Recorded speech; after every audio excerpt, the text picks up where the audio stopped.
We, of course, have a second semi-final in Supercar Lights in store for you. And it's been a great weekend for pole sitter here. Petter Norso, second in the qualifying heats. He is standing next to Linus Östlund, who's also secured silver in this year's Lights Championship. Second row is Marcus Höglund, Niklas Arneklev, and back row is Jimmy Valfridsson and Hans Olaf Rösök. We are waiting for the green light. And there it is. They are off the line. A good start for both on the front row, I'd say. Yeah, very even start all the way across the grid there, I think, as Linus Östlund looks like he's maybe got a tiny bit of advantage on the way into turn one. He's going to shut the door on Petter Norso on his inside. He can't quite make it work. Petter Norso now up the inside of him on the run down to turn two. They're just equal. Oh! Petter Norso into the concrete wall there. Oh, that was a heavy shunt there. I think just contact between Linus Östlund and Petter Norso on the brakes, and that rubber on rubber was enough to put him in the concrete wall. And you could see the damage done to the car. They ran all the way up the wall and over onto his roof. I can think there's a red flag. You can see the lights flashing around the red flag there. So yeah, we're going to need to get the ambulance guys over, check that Petter Norso is out of the car. He is out of the car. That is good news. Petter Norso, I was just mentioning on the start line there, what a great weekend he's had.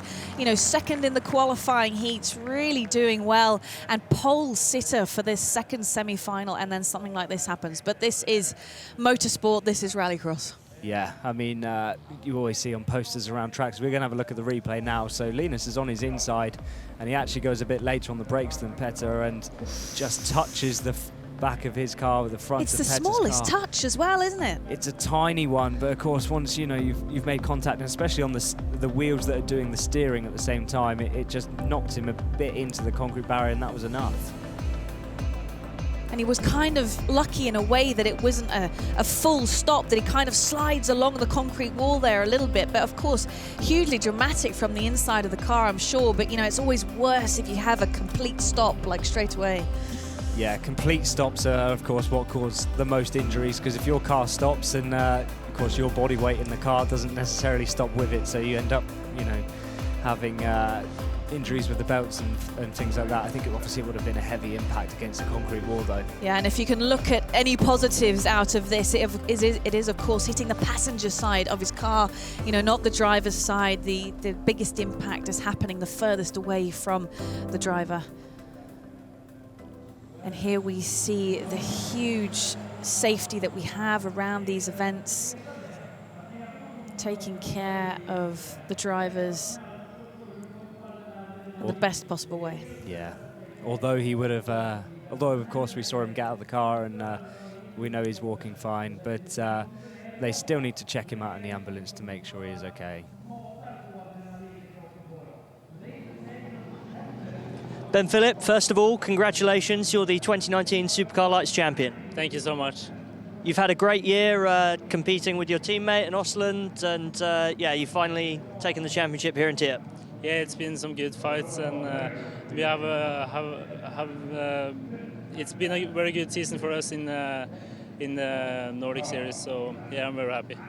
And now you're through to the final as well. So you've got nothing to lose there. No, I got nothing to lose, but I want to give it all to get the best result as possible. Good luck. Thank you.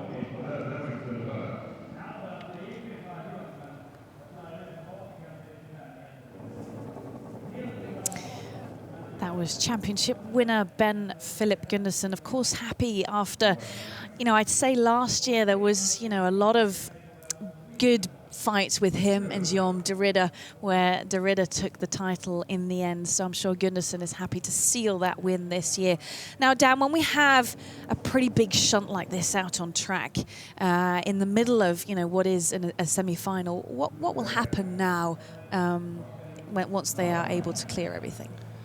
So we'll have all the guys, I can actually see them out of our commentary position, all of the other guys from the semi-final going to be getting ready to line back up onto the grid. Of course, once the track is clear, they will start to do that.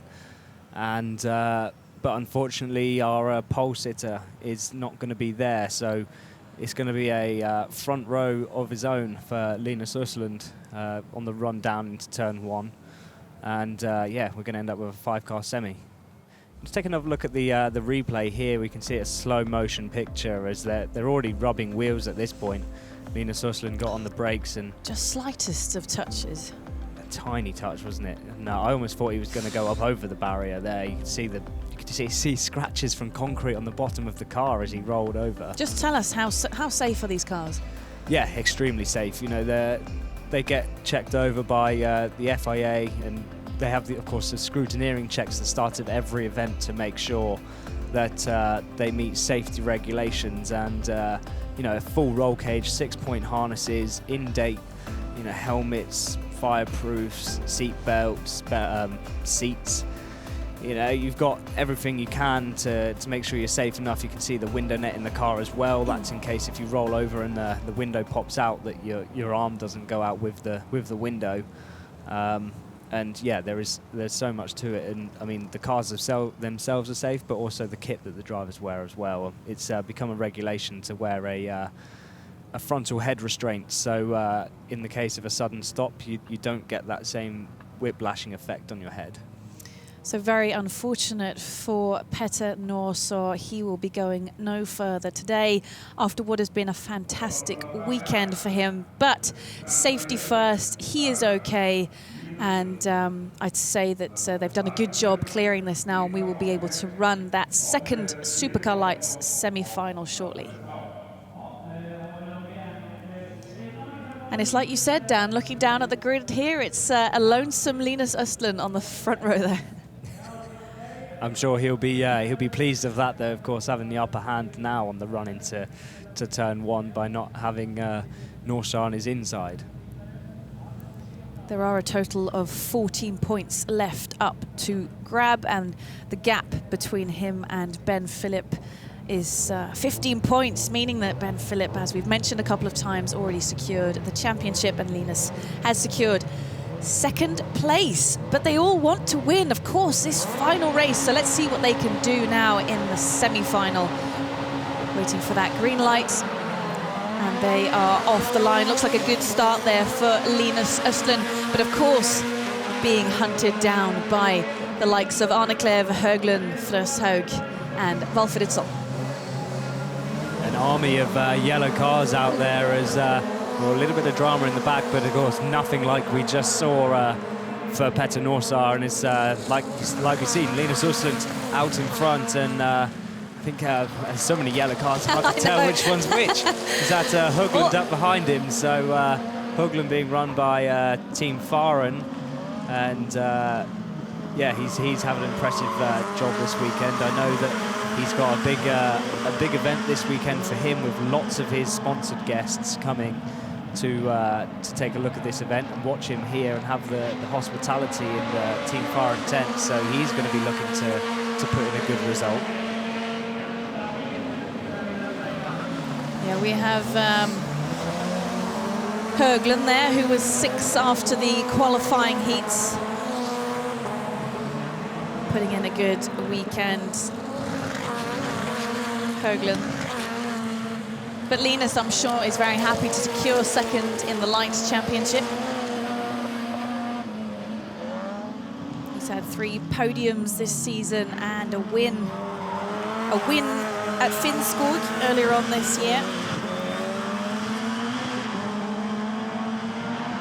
He sort of put himself right in the middle of a Norwegian sandwich there in the championship. Yeah, I mean, I'm sure there's obviously the rivalry between Swedes and Norwegians, isn't there? But yeah, he's crammed himself right in there. But yeah, it's good for him to have already secured P2, and like I said earlier, for everybody out there now, it's kind of pressure off racing. It's out there to have a bit of fun and to really kind of stamp your speed going into the final now. So yeah, everyone is going to want to win, but of course the pressure's not as high as it was as they came into the start of the weekend. Here we see Niklas Arne-Clev been racing hard this weekend, 8th after the 4 qualifying heats, looking to secure himself a final position. And it's looking good till now. We've had a couple of cars already gone through the Joker. Conditions completely different from this morning now. The track is looking very dry, and even though there's some sort of black clouds around, it looks like it's going to stay dry, doesn't it, Dan?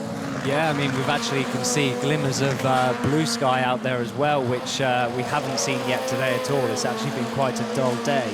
So it's good that by the time we've got to the semi-finals now, the track has dried up. And of course, everybody's would have had to have adapted the setup of the car after that as well, which luckily for them yesterday, they did have a dry running. So they will have a little bit of a base setup they can go off of. So there we have Höglund into the Joker lap. How will he come out in comparison to Jimmy Wolf? It's on there, and yeah, good margin for him. It's always a little bit deceiving when they come off the Joker lap here because of the speed differences. Of course, carrying a lot less speed off the Joker, it's a very tight run in through the corners, and the standard lap is very fast. So although you could look like you've got a big healthy lead on the way out, the gap suddenly decreases by the speed difference between the two guys. On to the final lap. Half a lap to go now for Linus Östlund, looking to secure himself a place in the final, and he goes into the Joker lap there, followed by Nicholas Armeklev. And it's going to be interesting to see the Joker merge here, because that's Marcus Höglund who's coming full speed up behind Linus Östlund and Jimmy Valfridsson. Managed to slot himself into third.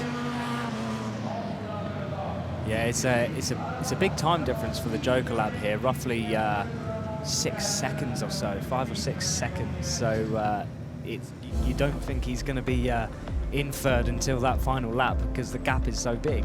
Small replay then of this yellow car race. We, of course, were missing pole sitter Petter Norsaw after that massive crash that he had the first time this semi-final was run, but a clear start for these guys for the second run.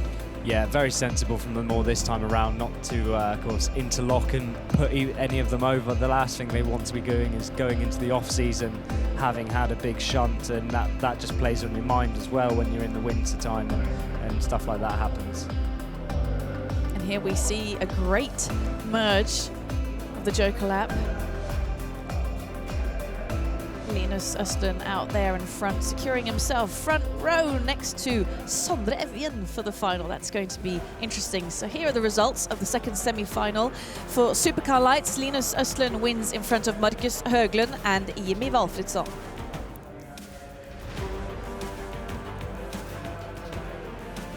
Congratulations, Linus. That's a semi-final win for you. Thank you. It was such a relief. It's a tough race. First start, big contact with Norsa, and I kept it and took the start in the next, so I'm very happy with that. And the championship's all decided now, so it's all out, flat out in the final. Yeah, flat out, just make this season as good as it is, and hopefully make the podium in the last race. Good luck. Thank you.